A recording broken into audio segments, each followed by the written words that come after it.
मुख्यमंत्री योजना का घर, प्रधानमंत्री आवास योजना घर बनाओगे तो बजरी की आवश्यकता है। कहाँ से बजरी लाओगे आप बताओ मुझे।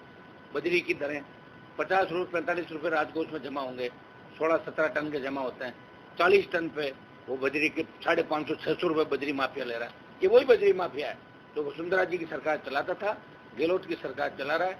एक हाथ जेब में कांग्रेस है, एक जेब में भाजपा है। अभी बड़ी बड़ी शादियों में, बड़े बड़े होटलों में दिल्ली के अंदर भाजपा के बड़े नेताओं मंत्रियों के साथ भी दिखेगा और कांग्रेस के बड़े नेता और मंत्रियों के साथ भी दिखेगा, और दिल्ली के मंत्रियों के साथ भी दिखेगा, राजस्थान के मुख्यमंत्री करीबी मंत्रियों के साथ। और ये चैलेंज और करता है कि मैं कहीं से भी टिकट ले सकता हूँ, कहीं से बात सकता हूँ और दोनों पार्टियों से टिकट ले सकता हूँ। इतना बड़ा बजरी माफिया का अभिमान आप देखिए। और दिल्ली भी आप देखिए किस तरह दिल्ली किस दौर से गुजरी है।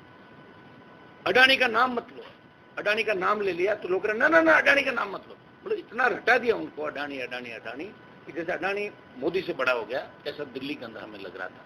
अडानी देश चला रहा है, बजरी माफिया राजस्थान की सरकार चला रहे। पेपर लीक की जो घटनाएं हो रही प्रदेश के अंदर, ये आपसे कुछ छुपी नहीं। और मुख्यमंत्री अपनी सरकार बचाने में लगे हुए हैं और सचिन पायलट राजस्थान में मुख्यमंत्री बनने में लगे हुए हैं। और बीजेपी सो रही है, बिना दूल्हे की बारात है। हर कोई मुख्यमंत्री का सपना ले रहा है भारतीय जनता पार्टी। 10 को 15 को मैं जानता हूँ जो एमएलए जीतने की उनके पास सीट नहीं है। मैंने कहा जीतोगे कैसे, बताओ कि जीत जाएंगे, कैसे जीतोगे, समीकरण बताओ मुझे। तुम जीते तो नहीं, सारे उपचुनाव तो भाजपा हार गई राजस्थान के अंदर, कहाँ से तुम्हारी 100 सीट आ रही है। मुख्यमंत्री के 12-13 दावेदार और एक पुरानी दावेदार। तो ये हालात भारतीय जनता पार्टी को, उनको राजस्थान की चिंता नहीं, किसान आत्महत्या कर रहा है। तीनों कृषि बिलों के मामले में दिल्ली की सरकार को वापस आना पड़ा। और अग्निपथ की जो योजना दिल्ली लेके आई है, इसको लेके हम बड़ी रैलियां राजस्थान में कर रहे हैं। आगामी दिनों में बड़े प्रदर्शन भी करेंगे और 1 लाख से ज्यादा जवानों के साथ हम दिल्ली को घेरेंगे। आगामी 1-2 महीने के अंदर हम दिल्ली कूच भी करेंगे और अग्निपथ को वापस कराएंगे। सेना के सम्मान के अंदर आज लोकतांत्रिक पार्टी ने पहले भी जोधपुर में बड़ी रैली करके संदेश दिया था। हम दोनों सरकारों के खिलाफ, राजस्थान की सरकार यहाँ पे फेल है और दिल्ली की सरकार जवान और किसान की चिंता नहीं करी, दिल्ली की चिंता नहीं करी। पेट्रोल डीजल की कीमतें बढ़ गई, अंतर्राष्ट्रीय बाजार में प्रति बैरल कच्चा तेल कम होने के बावजूद भी पेट्रोल डीजल हमें 100 रुपए के आसपास देना पड़ रहा है। तो बेरोजगारी, किसान और जो बदलाव होना चाहिए देश के अंदर, वो बदलाव नहीं हो रहा। धीरे धीरे आपका बीएसएनएल भी मुझे लग रहा है कि इसको भी बेच देंगे। करीब करीब जो सरकारी हमारे थे, सरकार की जो योजनाएं थी, सरकारी तंत्र था, सरकारी महकमे थे, वो प्राइवेट हाथों के अंदर बेच दिए। कुछ लोगों को लाभ पहुंचाने का दिल्ली की सरकार भी काम कर रही है। और गहलोत का एकमात्र उद्देश्य कैसे न कैसे करके सरकार कैसे क्या मुख्यमंत्री में, उसमें बजट लीक हो गया।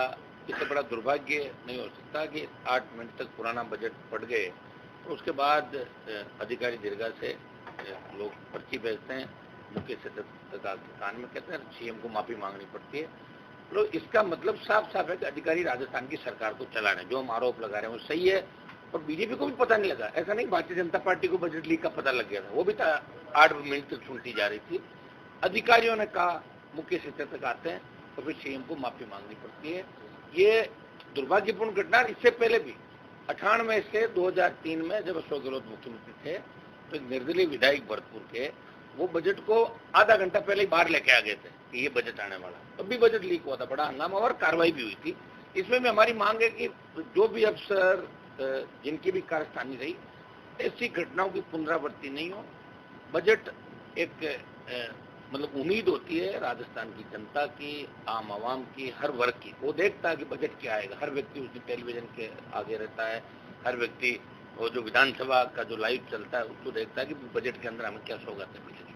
लेकिन ये थोड़ा सा कल की जो घटना हुई गंभीर घटना थी, जिससे देश के अंदर राजस्थान की बदनामी हुई। लेकिन खाली स्टेट के बजट की बात नहीं करें, दिल्ली की बजट की भी मैं यह बात करना चाहूंगा कि दिल्ली का जो बजट था, मुझे वहाँ पूछा दिल्ली के अंदर आप इसको कितने नंबर दोगे, तो मैंने कहा 10 में से 2 नंबर दूंगा इसको।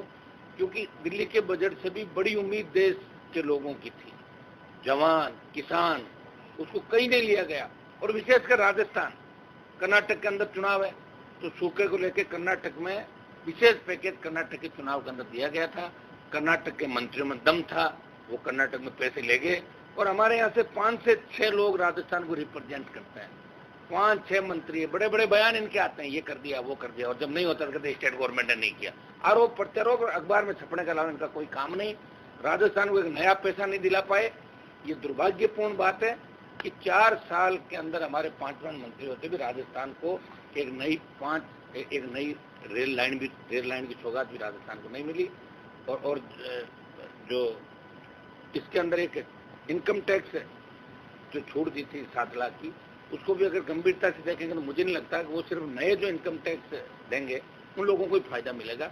हमने मांग करी थी कल जब बजट के ऊपर रिप्लाई दें, उस समय बजट भाषण के अंदर भी हमने कहा था कि 10 लाख तक की आयकर सीमा में छूट प्रत्येक नागरिक को मिलनी थी। बड़ी उम्मीदें थी, लेकिन दिल्ली का बजट भी ठीक नहीं था और राजस्थान के बजट के अंदर एक बहुत बड़ी उम्मीद आने वाला फिल्म देना होगा और मुस्लिम जो कल कह रहे थे कि हिमाचल में उनको इतना फायदा मिला है उनको, तो यहाँ पे भी फायदा मिल जाएगा। आपको लगता है कि कांग्रेस का जो बड़ा स्मार्ट सिस्टम खेला है चुनाव में फायदा मिलेगा? वो तो सारे करते हैं चुनाव के टाइम, तो कांग्रेस बीजेपी का इनका काम ही ये होता है। ओपी से फायदा मिलेगा ना मेरी बात सुनो, उसका मुझे नहीं पता कि फायदा मिलेगा। ये तो चुनाव के टाइम ही पता लगता है किसका फायदा मिला और किसका नहीं मिला। आप देखते हो लोग काम भी कराते हैं, हार जाते हैं। जनता को ये लगता है, और जैसे कर्मचारी तो बहुत इंटेलिजेंट होते हैं, कई बार अपन लंबे समय तक संघर्ष करते हैं और चीज बात बहुत संघर्ष के बाद मिलती है तो जनता भी पता क्या कहती है, हमें बहुत तंग किया है, इलाज करेंगे, वो मन में बैठ जाती है। उसका क्या होगा ये तो चुनाव ही बता पाएंगे फायदा। लेकिन मैंने तो ओपीएस की बात दिल्ली के अंदर भी की कि ओल्ड लागू होनी थी पेंशन की। मैंने 2 दिन पहले मामला उठाया था, केंद्र सरकार को भी योजना लागू करनी चाहिए, पैरामिलिट्री फोर्स से लेकर समान जो की बात मैंने उठाई।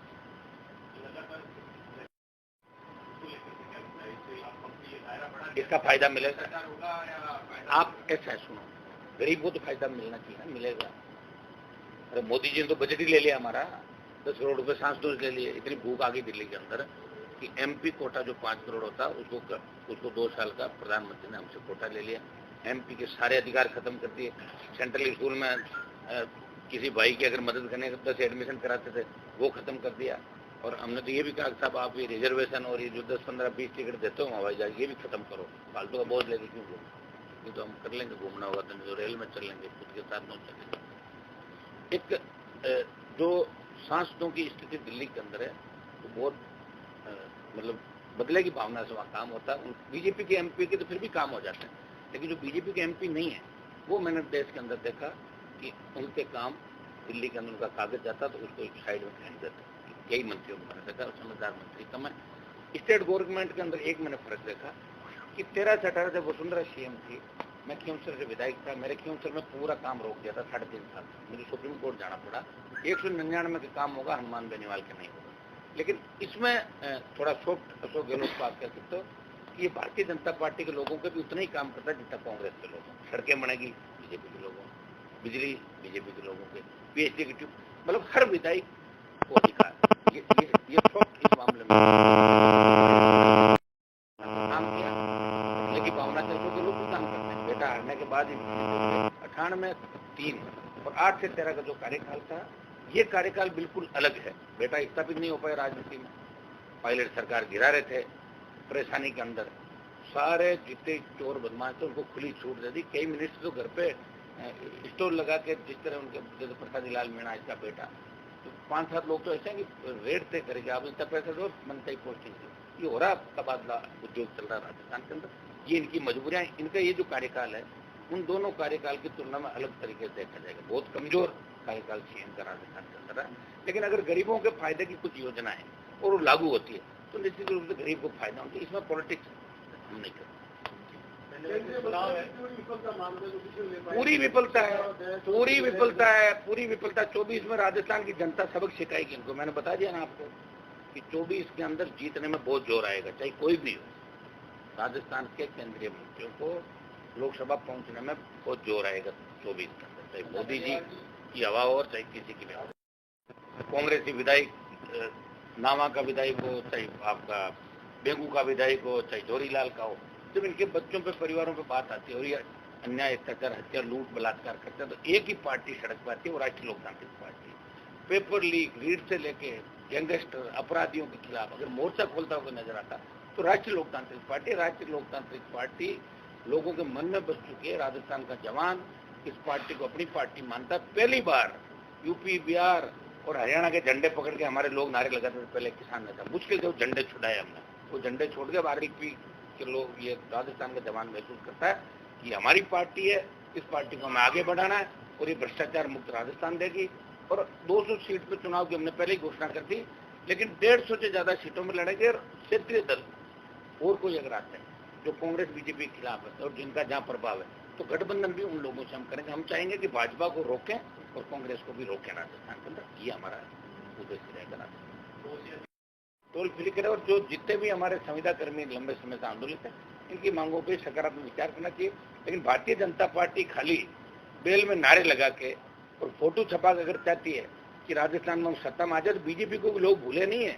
सारे पेपर लीक बीजेपी के टाइम हुए थे, क्राइम भारतीय जनता पार्टी के टाइम हुआ, गैंगवार की घटनाएं बीजेपी के टाइम, वसुंधरा के 3 से 8 और 13 से 18 के जो कार्यकाल थे, उस समय कितने किसान के बेटों के सीने पे गोलियां मारी गई, कितने गुजर मारे गए, कितने जाट मारे गए, कितने मेघवाल मारे गए, एससी एसटी ओबीसी पे जो अत्याचार हुए उसको भी लोग नहीं भूले। इसलिए भारतीय जनता पार्टी को वोट नहीं देना चाहेगा। राजस्थान बदलाव चाहता है और राजस्थान तीसरा विकल्प चाहता है, क्षेत्रीय पार्टी को सत्ता में चाहता है राजस्थान का जमान। आरएलपी ने पहले ही स्टैंड क्लियर कर दिया। आरएलपी राजस्थान का पहला दल है और गहलोत और बीजेपी ने आरएलपी को तोड़ने का बहुत प्रयास किया। बीटीपी को तोड़ दिया, बीएसपी को तो पूरा हाथी समेत ही ले गए कांग्रेस वाले, और आपका वो चली गई लोकदल, चला गया कांग्रेस की गोदी में, कम्युनिस्ट एक बार भागे उधर, एक बार इधर, और लास्ट में कांग्रेस के अंदर। तो आरएलपी है जिसने राजस्थान का मान सम्मान और इज्जत बचाई, तीसरे मोर्चे के रूप में खड़ी है। जब दोनों पार्टी आपस में हाथ मिला लेती है